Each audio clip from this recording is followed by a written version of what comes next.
ফায়ুতরাকু বিমাতারিকা মিন হাদিদ, লোহার হাতুড়ি দিয়ে এবার ওর পিটানো শুরু হবে। পিটাতে পিটাতে ওর গায়ের গোশত আর মাসেলগুলো থেতলে ফেলা হবে। ইয়াকালু লিল আরদি ইলতাইমি, জমিনকে বলা হবে চাপ দাও।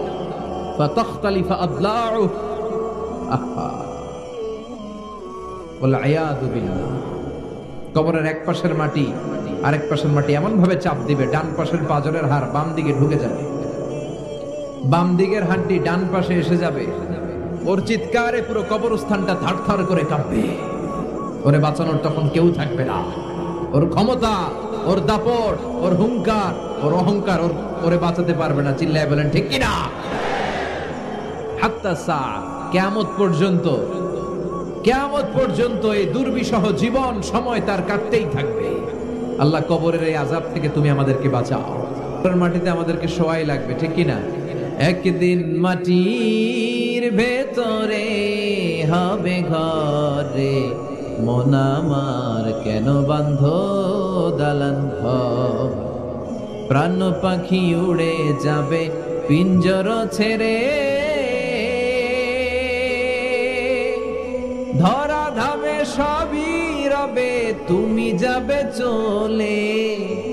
বন্ধু বান্ধব যত, মাতা পিতা দ্বারা সুত, সবই হবে তোমার পরে। মন আমার কেন বাঁধ দালান ঘর, একদিন মাটির ভেতরে হবে ঘরে। মন আমার কেন বাঁধ দালান ঘর। চিল্লায় বলেন ঠিক কিনা? চলে যেতে হবে। দালান ঘর, বাড়ি ঘর, টাকা পয়সার জন্য পাগল হয়ে থাকি আমরা, কিন্তু এটা আমার আসল ঘর নয়। যেই গোসলখানাটারে আমি এত সুন্দর করে টাইলস করে ইটালিয়ান ফিটিংস দিয়ে বানালাম, আমার জীবনের শেষ গোসলটা কি ওই গোসলখানায় হবে? কথা বলেন। যেখানে লাশ ধোয়ায় ওইখানে আমার গোসল হবে, এগুলো আমরা ভাবতে চাই না। কবরের জীবনটা আসল জীবন। বিশ্বনবী দোয়া করতেন, আল্লাহুম্মা ইন্না নাউযু বিকা মিন আযাবিল কবর। আল্লাহ, আমি আপনার কাছে কবরের আযাব থেকে পানাহ চাই, কবরের আযাব থেকে বাঁচতে চাই। এই কবরের মধ্যে অনেক ফিতনা হবে, অনেক সুয়াল হবে। কবরে প্রশ্ন আছে না নাই?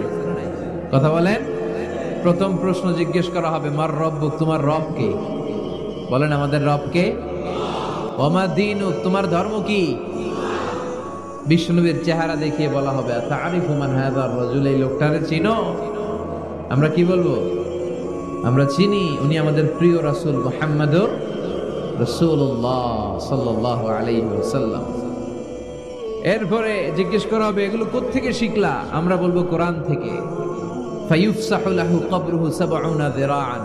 সুন্দর সুন্দর উত্তর করতে পারলে আপনার কবরটারে ৭০ হাত লম্বা করে দেয়া হবে। ইফতাহু লাহু বাবুন ইলাল জান্নাহ, জান্নাতের দিকে একটা দরজা লাগিয়ে দেয়া হবে। ইউলবাসু মিন লিবাসি আহলিল জান্নাহ, জান্নাতীদের পোশাক পরিয়ে দেয়া হবে। জান্নাতের পোশাক কেমন হবে জানেন? রেশমের পোশাক। ওয়া লিবাসুহুম ফিহা হারির, the dress will be in Jannah with fine green silk with the gold embroidery. জান্নাতে যারা থাকবে তাদের পোশাক হবে পাতলা সবুজ রঙের রেশমের কাপড়ের পোশাক, যেটার মধ্যে গোল্ডের, স্বর্ণের ডিজাইন করা, এমব্রয়ডারি করা থাকবে। ওই পোশাক পরিয়ে দেওয়া হবে। আর বলা হবে নাম কান্নাউমিল আরুস, বাসর রাতে জামাই যেমনি আনন্দে ঘুমায় তুমিও ঘুমাও। দুনিয়াতে অনেক কষ্ট সহ্য করছো, দুনিয়াতে পুলিশের দৌড়ানি, র্যাবের দৌড়ানি, আছে না নাই? ইসলামের পক্ষে যারা কথা বলে নিজ এলাকায় পরবাসী, আছে না নাই? আহা, মামলা হামলা, ঝক্কি ঝামেলা ঝুঁকি একটার পর একটা, তার পিছু ছাড়ে না। সে ঘুমাইতেও পারে নাই। চিল্লায় বলেন ঠিক কিনা? আনন্দের ঘুম আমরা সেদিন দেব ইনশাআল্লাহ। ঘুমেন না? নাম কানাউমিল আরুস, বাসর রাতে বর যেমনি কনেকে নিয়ে ঘুমায় ঘুমাও। দুনিয়াতে ঘুমাইতে পারো নাই, দুনিয়াতে খালি দৌড়াইছো। কি করছো? দৌড়ানির উপরে ছিল। আজকে দৌড়ানি নাই, আজকে দৌড়ানি হবে ওই দলে। কথা কন। যারা ইসলামের পক্ষে ছিল না, আজীবন ইসলামের বাঁশ দিয়েছে, আজকে ওদেরকে বাঁশ দেওয়ার পালা।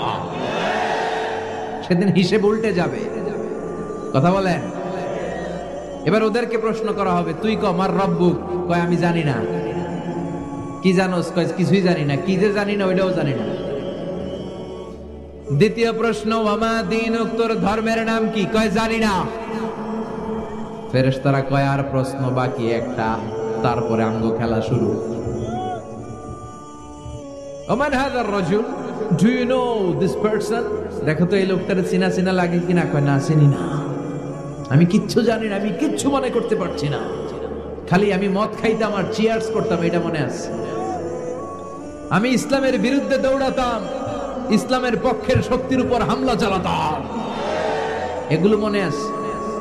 কোরআনের বিরুদ্ধে ছিলাম, ইসলামের বিরুদ্ধে ছিলাম, বিশ্বনবীর বিরুদ্ধে ছিলাম, বিশ্বনবীর বিরুদ্ধে আমি বিষোদাগার করতাম, ইসলামের বিরুদ্ধে আমি জনপ্রচারণা চালাতাম। আজীবন আমার জীবনটারে আমি কাটিয়েছি ইসলামের বিপক্ষে।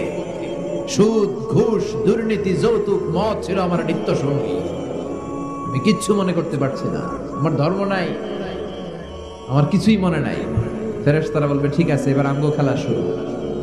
ফায়ুতরাকু বিমাতারিকা মিন হাদিদ, লোহার হাতুড়ি দিয়ে এবার ওর পিটানো শুরু হবে। পিটাতে পিটাতে ওর গায়ের গোশত আর মাসেলগুলো থেতলে ফেলা হবে। ইয়াকালু লিল আরদি ইলতাইমি, জমিনকে বলা হবে চাপ দাও। ফাতাখতালিফা আদলাউ, আহা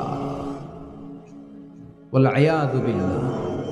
কবরের এক পাশের মাটি আরেক পাশের মাটি এমন ভাবে চাপ দিবে, ডান পাশের পাজরের হাড় বাম দিকে ঢুকে যাবে, বাম দিকের হাড্ডি ডান পাশে এসে যাবে। ওর চিৎকারে পুরো কবরস্থানটা থারথার করে কাঁপবে। ওরে বাঁচানোর তখন কেউ থাকবে না। ওর ক্ষমতা, ওর দাপট, ওর হুঙ্কার, ওর অহংকার ওরে বাঁচাতে পারবে না। চিল্লায় বলেন ঠিক কিনা? হাত্তা সা, কিয়ামত পর্যন্ত, কিয়ামত পর্যন্ত এই দুর্বিষহ জীবন সময় তার কাটতেই থাকবে। আল্লাহ কবরের এই আযাব থেকে তুমি আমাদেরকে বাঁচাও। সূরাতুল মুলক যারা নিয়মিত তেলাওয়াত করবে, আল্লাহর মেহেরবানিতে তাদের কবরে কোনো আযাব হবে না। করতে রাজি আছেন? কথা কয় না, করতে রাজি আছেন সবাই? বিষ্ণুই বললেন এখানেই শেষ নয়, আরো আছে। শাফাআত লি সাহিবিহা, এই সূরাটা কিয়ামতের দিন এই সূরা যে তেলাওয়াত করবে তার পক্ষে সুপারিশ করবে। কোরআন যদি আপনার বিপক্ষে আল্লাহর কাছে নালিশ করে, আপনার বাঁচার কোনো উপায় আছে? আপনার পীর সাহেব আপনারে বাঁচাইতে পারবে? তাইলে আপনার দলের নেতা, কথা কন, কেউ বাঁচাইতে পারবে আপনারে? কোরআন যেমনি আপনার বিরুদ্ধে দাঁড়ালে আপনারে বাঁচাতে পারবে না, কোরআন তেমনি আপনার পক্ষে দাঁড়ালে আল্লাহ আপনারে ফেলে দিতে পারবে না। কোরআন আপনার পক্ষে থাকলে আল্লাহ আপনাকে দয়া করবেনই। বিষ্ণু বলেছেন ইকরাউল কুরআন ফাইন্নাহু ইয়াতি ইয়াউমাল কিয়ামাতি শাফিআন লিআসহাবি। কোরআন তেলাওয়াত করো, কেননা কোরআনের তেলাওয়াত এটা কিয়ামতের দিন তোমার জন্য সুপারিশ হয়ে দাঁড়াবে। এজন্য বিষ্ণু বললেন যে ব্যক্তি সূরাতুল মুলক নিয়মিত তেলাওয়াত করবে, এই সূরাটা কিয়ামতের দিন ওই তেলাওয়াতকারীর জন্য আল্লাহর কাছে সুপারিশ করবে। এখানেই শেষ নয়, বিষ্ণু বললেন খাসামাত আন সাহিবিহা, এই সূরা যে তেলাওয়াত করবে তার পক্ষে আল্লাহর সাথে এই সূরাটা দাঁড়িয়ে তার পক্ষ নিয়ে আল্লাহর সাথে তর্ক করবে, ঝগড়া করবে। আল্লাহ তুমি ওরে জান্নাত দিবা না কেন? ওরে মাফ করবা না কেন? তুমি না গফুর, তুমি না গফফার, তুমি না রাহিম, তুমি না রহমান, তুমি মাফ করে দাও। ও মিয়া, সুপারিশ করতেছে কে? সূরাতুল মুলক। সুবহানাল্লাহ কইবেন না? কতক্ষণ এই তর্ক আল্লাহর সাথে সে চালাবে? হাত্তা আদখালাহুল্লাহুল জান্নাহ, যতক্ষণ না আল্লাহ তার জান্নাতে না ঢুকায়। এখানেই শেষ নয়, বিষ্ণু বললেন মান কারাআ বিহা ফি লাইলাতিন ফাকাদ আকসারা ওয়া আতাবা, রাত্রি বেলায় যে এই সূরাটা তেলাওয়াত করবে পুরো রাতটাকে বরকতময় করে দিবে কে? এজন্য বিশ্বনবী বলেন আমি চাই আমার সব উম্মত এই সূরাটা মুখস্থ করে নেক। আমার চাই আমার ছোট বড় আবাল বৃদ্ধ বনিতা সব উম্মতের হৃদয়ের মধ্যে এই সূরাটা গাথা থাক, মুখস্থ থাক, হিফজ করা থাক। আমরা বিশ্বনবীর উম্মত না? কথা কন। নবীর এই আশাটা আমাদের পালন করার দরকার আছে না নাই? আমরা কি পারি না এই সূরাটা মুখস্থ করে রাখতে? মাত্র 30 আয়াত, প্রতি মাসে কয়দিন? প্রতিদিন এক আয়াত করে মুখস্থ করলে লাগে কয়দিন? প্রতিদিন এক আয়াত করে মুখস্থ করলে 30 দিনে এই সূরা মুখস্থ করতে রাজি আছেন? সবাই রাজি আছেন তো? মনে থাকবে? নেক্সট টাইমে নেক্সট ইয়ারে আসলে জিজ্ঞেস করবো যে সূরা মুলক মুখস্থ হয়েছে কিনা। হ্যাঁ, মনে থাকবে তো? আল্লাহ তুমি তৌফিক দাও। এই সূরাটা পড়লে আল্লাহ আপনার দৃষ্টি শক্তিকে খুলে দিবে। আপনার চোখের সামনে কোনো পর্দা থাকলে পর্দাটা সরে যাবে। আপনি আল্লাহর মাহাত্ম্য বুঝতে পারবেন, আপনি আল্লাহরে চিনতে পারবেন, আপনি আল্লাহর অস্তিত্ব টের পাবেন। সুবহানাল্লাহ পড়েন। অনেকেই বলে যেটা দেখি না তা মানি না। যারা স্রষ্টাকে বিশ্বাস করে না তারা বলে আনসিন ইজ নাথিং, যেটা দেখা যায় না এটা বিশ্বাস করি না। নাস্তিক্যবাদের ছড়াছড়ি আছে না নাই? বাগেরহাটে কোনো নাস্তিক নাই মনে হয়, কথা কন। আছে আছে আছে। এত দাড়ি টুপি এগুলার ভিতরে ঢুকে কেমনে? ওগুলা পিছনে পিছনে থাকে, এগুলা আজীবন পিছনে পিছনে থাকবে। কথা বলে। ইয়াং যুবক যারা আছে তোমরা একটা বই পড়বে, প্যারাডক্সিক্যাল সাজিদ, একটা বই আছে বাজারে, নাস্তিকদের বিভিন্ন প্রশ্নের জবাব। এই বইয়ের লেখক খুব ভালো করে ওই বইতে তিনি তুলে ধরেছেন। লেখকের নাম আরিফ আজাদ। এটা পড়লে শিক্ষিত যারা, তাদের মনের মধ্যে এই ঘুরপাক করা প্রশ্নগুলোর উত্তর তারা পেয়ে যাবে। বইয়ের নাম প্যারাডক্সিক্যাল সাজিদ, আরিফ আজাদের লেখা। তো তার পাশাপাশি এই সূরাটা পড়লেও আমরা জানতে পারবো, কারণ এই সূরাটা হচ্ছে the surah is an eye opener for us all. আমাদের সবার চোখ খুলে দিবে এই সূরাটা। আমাদের ঘুমন্ত বিবেককে জাগিয়ে তুলবে এই সূরাটা। যারা বলে যে স্রষ্টাকে দেখা যায় না, তাদের জন্য এই সূরাটা একটা মেডিসিন। আল্লাহ কেমন যেন এই সূরায় বলতে চায়, ওপেন ইউর আই। তুমি তোমার চোখ খোলো না একটু। You must find your god. তুমি তোমার আল্লাহরে খুঁজে পাবা। আপনি আকাশের দিকে তাকান, বাতাসের দিকে তাকান, জমিনের দিকে তাকান, আল্লাহরে খুঁজে পাবেন। সাইয়েদনা ইব্রাহিম তারার দিকে তাকালেন, বললেন মনে হয় এটাই আমার রব। পরে দেখে তারা নাই, কয় না না, আমার রব তো আমার ছেড়ে চলে যেতে পারে না। সাইয়েদনা ইব্রাহিম চাঁদ দেখলেন, পূর্ণিমার চাঁদ দেখে ভাবলেন তাইলে এটা তো তারার চেয়েও বড়, মনে হয় এটা আমার রব। পরে দেখলেন চাঁদও নাই। সাইয়েদনা ইব্রাহিম কয় আমিও আপনার লগে নাই। এরপরে সূর্য উঠলো, গগন বিদারী সূর্য পুরো জমিনটারে আলোকিত করে ফেললো। উনি বললেন হাদা আকবার, সূর্য অনেক বড়, তাহলে এটা আমার রব। পরে বিকেলবেলা যখন সূর্য ডুবে যায়, সাইয়েদনা ইব্রাহিম কয় না, আমার রব তো আমার ছেড়ে কোথাও চলে যেতে পারে। তখন তিনি চিন্তা গবেষণার মধ্য দিয়ে মহাসত্যের খোঁজ পেলেন। সুবহানাল্লাহ পড়ে। মহাসত্য হচ্ছেন একজন, চিৎকার করে বলতে হবে তিনি কে? সে আল্লাহ বলে, গোলাম আমার অস্তিত্ব অনুভব করার জন্য তোমাকে ডজন ডজন বই পড়া লাগবে না, ডক্টরের ডিগ্রি লাগবে না। তুমি আমার সৃষ্টি করা এই বসুন্ধরার দিকে তাকাও, এই গাছপালা নেয়ামত রাজির দিকে নজর বুলিয়ে তাকাও।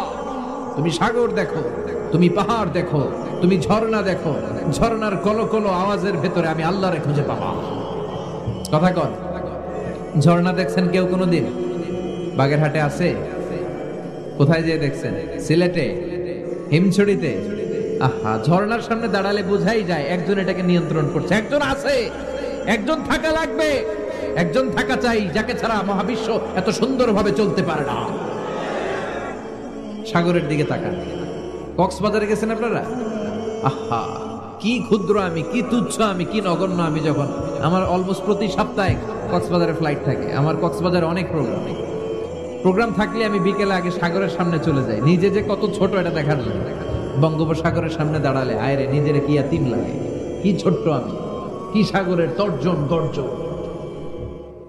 হিমছড়িতে যখন যাই, সিলেটের মাধবকুণ্ডে যখন যাই, মালয়েশিয়াতে মাঝে মাঝে যাই, ক্যামেরন হাইল্যান্ডে কিছু ওয়াটারফল আছে।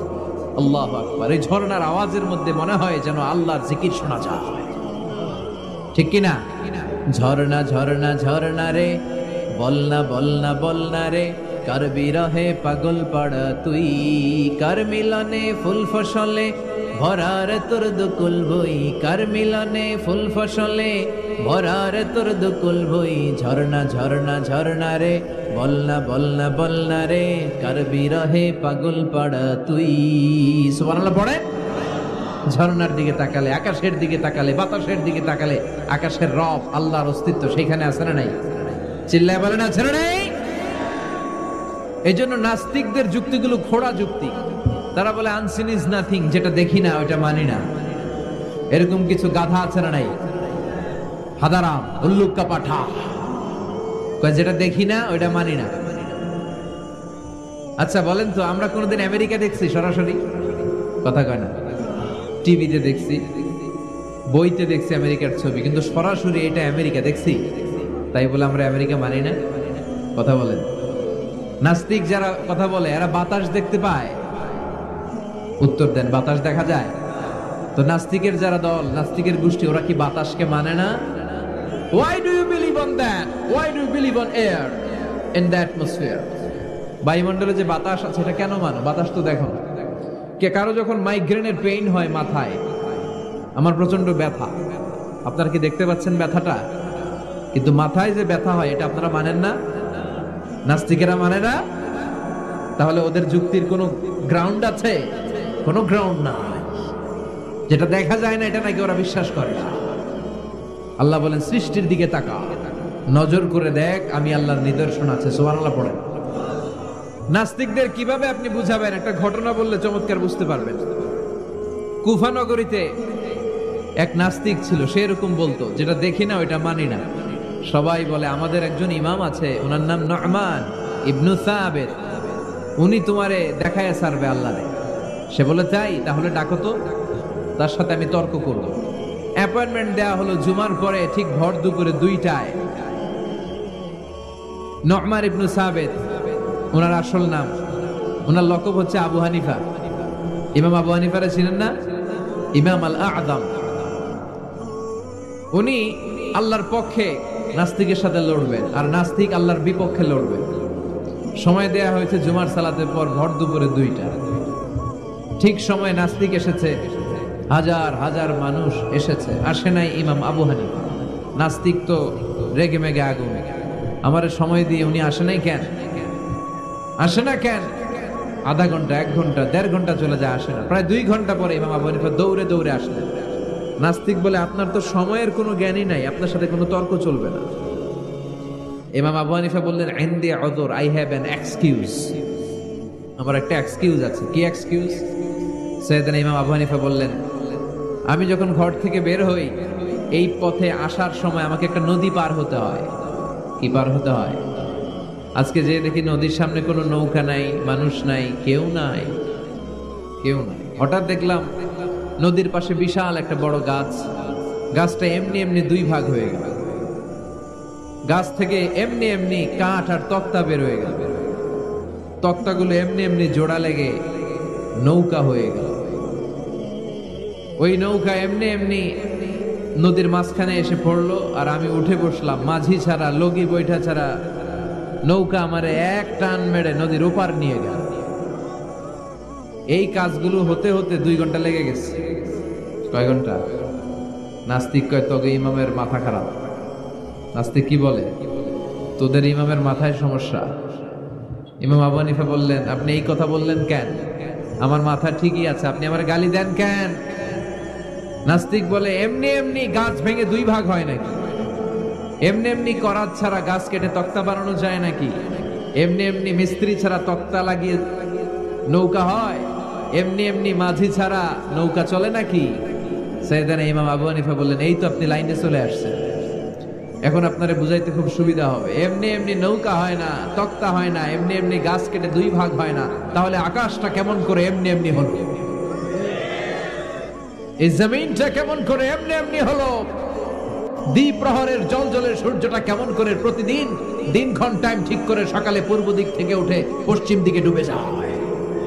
কেমন করে আকাশ থেকে বৃষ্টি নামে এমনি এমনি? কেউ যদি এটা না করে এমনি এমনি কেমন করে পৃথিবী সৃষ্টি হয়? নাস্তিকের ঘুমন্ত বিবেক এবার জাগ্রত হয়েছে, এবার সে চোখ মেলে তাকিয়েছে। সেজন্য এই পৃথিবীতে এখন নতুন এসেছে, সে নতুন করে আবার পৃথিবী দেখতে লাগলো। তাই তো? সুবহানাল্লাহ কইবেন না? তাই তো? এমনি এমনি তো কিছু হতে পারে না। There should be someone who is controlling everything. একজনকে থাকাই লাগবে যিনি মহাবিশ্ব নিয়ন্ত্রণ করছে। চিল্লায় বলেন, যিনি কে? নাস্তিক অবাক, তাই তো, আসলেই তো আমি একটা বোকা, আসলে আমি হাদারাম, আমি তো এইভাবে কখনো ভাবি নাই। ও ইমাম, আপনাকে শুকরিয়া, আপনার হাত দেন, আপনার হাতে চুমু খাই, আপনার হাতে হাত রেখে আমি শাহাদা বাক্য পাঠ করতে চাই, আপনি আমারে পড়িয়ে দেন লা ইলাহা ইল্লাল্লাহ মুহাম্মাদুর রাসূলুল্লাহ। কালিমা পড়ে মুসলমান হয়ে গেলেন। আল্লাহু আকবার। এজন্য নাস্তিকদের সাথে ওয়াজাদিলহুম বিল্লাতি হিয়া আহসান, হিকমতের সাথে কথা বলতে হবে। প্রজ্ঞার সাথে যদি আপনি একটা ভ্যালিড গ্রাউন্ড উপস্থাপন করতে পারেন, নাস্তিকরা আপনার সামনে দাঁড়াতে পারবে না। চিল্লায় বলেন ঠিক কিনা? এই নাস্তিকদের জন্য অনেক দিক নির্দেশনা, ডোজ, মেডিসিন আল্লাহ সূরার ভেতরে দিয়েছেন। সূরাটার নাম সবাই বলতে হবে। সবাই বলেন, সবাই কইছেন? সূরার নাম সূরা মুলক। চিল্লায় বলেন কি নাম? সূরাতুল মুলক। আল্লাহ শুরু করছেন, তাবারাকাল্লাযী বিয়াদিহিল মুলকু ওয়া হুয়া আলা কুল্লি শাইইন কাদির। সুবহান সেই সত্তা যার হাতে ক্ষমতা, আর তিনি সব বিষয়ের উপরে ক্ষমতাবান। পড়েন সুবহানাল্লাহ। তাবারাকাল্লাযী, সুবহান সেই সত্তা, বিয়াদিহিল মুলকু, যার হাতে সব ক্ষমতা, ওয়া হুয়া, আর তিনি, আলা কুল্লি শাইইন কাদির, সব বিষয়ে ক্ষমতাবান। তিনি কে? বিয়াদিহিল মুলকু, তার হাতে ক্ষমতা। চিল্লায় বলেন তো কার হাতে? নাকি আপনাদের হাতে? মাননীয় প্রধানমন্ত্রীর হাতে? আস্তে আস্তে যাও, তুমি তো পুরো মাইক নাড়ায় ফেলতেছো। ক্ষমতা কার হাতে? নাকি প্রধানমন্ত্রীর হাতে? র্যাবের প্রধানের হাতে? পুলিশ প্রধান ডোনাল্ড ট্রাম্পের হাতে? ভ্লাদিমির পুতিনের হাতে? নরেন্দ্র মোদীর হাতে? কার হাতে? জোরে বলেন। বিশ্বাস হয়? কিন্তু আমরা কিন্তু প্রায়শই বলি সকল ক্ষমতার উৎস জনগণ। এভাবে রাষ্ট্রীয়ভাবে কিছু কুফরি আমাদেরকে শিক্ষা দেওয়া হয়। চিল্লা এখন ঠিক কিনা? এটা রাষ্ট্রীয় কুফরি। সকল ক্ষমতার উৎস জনগণ নয়, সকল ক্ষমতার উৎস একজন। চিল্লায় বলেন তিনি কে? আপনি নিজের একটু নিজের জিজ্ঞেস করেন তো যে আপনার ক্যাপাসিটি কতটুকু? আমার ক্যাপাসিটি আসলে কতটুকু? আমি আসলে কদ্দূর করতে পারি? কদ্দূর ক্ষমতা আমার আছে? একটু জিজ্ঞেস করে দেখেন। ডায়রিয়া যাদের হয়, 5 বার 7 বার 10 বার যদি টয়লেটে যাওয়া লাগে, ওর চেহারার দিকে আর তাকানো যায়? নিজেকে দিয়ে ভাবেন, যেদিন আপনার পেট মোচড় দিয়ে ডায়রিয়া হয়েছে, 7 বার 8 বার ইমোটিল ট্যাবলেট খাওয়ার পরে, স্যালাইন খাওয়ার পরেও ভালো হচ্ছে না, 10 বার 12 বার যেতে যেতে চেহারাটা সাদা হয়ে যাচ্ছে, গায়ে কোনো শক্তি নাই, এরপরে 3-4 জন কাঁধে করে টয়লেটে ঢুকায়, আছে না নাই? 10 বার 12 বার টয়লেটে গেলে আর কোনো শক্তি নাই, কই আই মরে যাইও, আই আর হাইতান নারে মাফ করি দে, এরকম হয় না? তখন ভয় লাগে, মনে হয় যে আমি আসলেই মরে যাবো, সবার কাছে বিদায় নেয়, আমারে মাফ করে দাও, আমি হয়তো বাঁচবো না। কত লিমিটেড পাওয়ার আমাদের, কত দুর্বল। 5 বার টয়লেটে গেলে চেহারার দিকে তাকানো যায় না, চেহারা ভেসকি মেরে থাকে এমনি। সে নাকি ক্ষমতার মালিক। আল্লাহ বলেন ওয়া খুলিকাল ইনসানু দাঈফা, তোদেরকে আমি দুর্বল করে বানিয়েছি।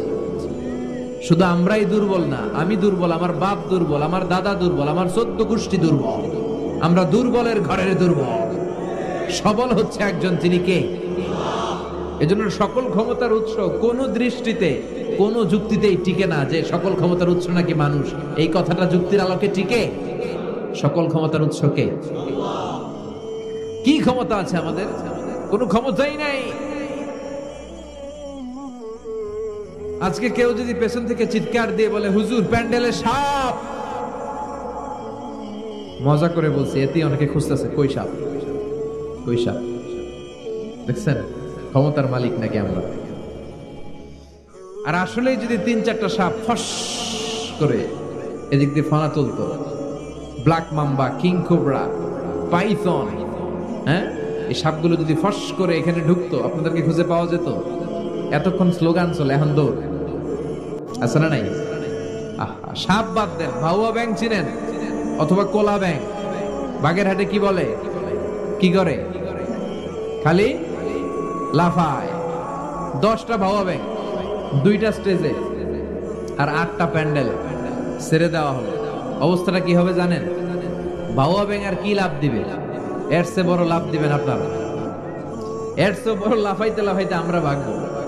এই হচ্ছে আমাদের অবস্থা। নিজেকে একটু জিজ্ঞেস করেন যে how much capacity I belong, কতটুকু ক্ষমতা আমার আছে। আহা, মাঝে মাঝে বাসে যখন আমরা চড়ি, পেশাব চাপে না? কথা বুঝতেছে না বোধহয়। আমরা বাসে করে সফরে যাচ্ছি, পেশাব চাপে না? চাপে। ড্রাইভাররে অনুরোধ করার পরে ড্রাইভার বলে এই বাসের নিয়ম হচ্ছে ঢাকা টু কক্সবাজারে থামবে একবার, কয়বার? আরো 20 কিলোমিটার পরে ওইখানে থামানো হবে। ওই বেটার যান যায় যায় পেশাবের চাপে। এরকম পরিস্থিতিতে আমরাও জীবনে কালে ভদ্রে দুই একবার করেছি কিনা? ওই সময়ের কথাটা একটু খেয়াল করেন যে আপনার কি অবস্থা হয়েছিল তখন। সে নাকি ক্ষমতার মালিক, সে নাকি সকল ক্ষমতার উৎস, যার 10 মিনিটের পেশাব আটকে রাখার ক্ষমতা তার থাকে না। এজন্য মানুষ কখনো ক্ষমতার উৎস হতে পারে না। চিৎকার করে বলতে হবে, সকল ক্ষমতার উৎস কে? কি দুর্বল আমরা। মশা কামড়াইলে মশারে ধরতে পারি না, মারতে পারি না, দৌড়। মশা ওইরা কই চলে যায় খুঁজেও পাই না। কুত্তা এম করে কামড়াইলে আমরা কুত্তারে কামড়াইতেও পারি না। কথা বলেন, অসহায় হয়ে তাকিয়ে থাকি। আহা, কি দুর্বল আমরা, কি দুর্বল। কোনো ক্ষমতা নাই। তুফান, ঝড়, জলোচ্ছ্বাস, ভূমিকম্প হলে টের পাওয়া যায় আমরা কত দুর্বল।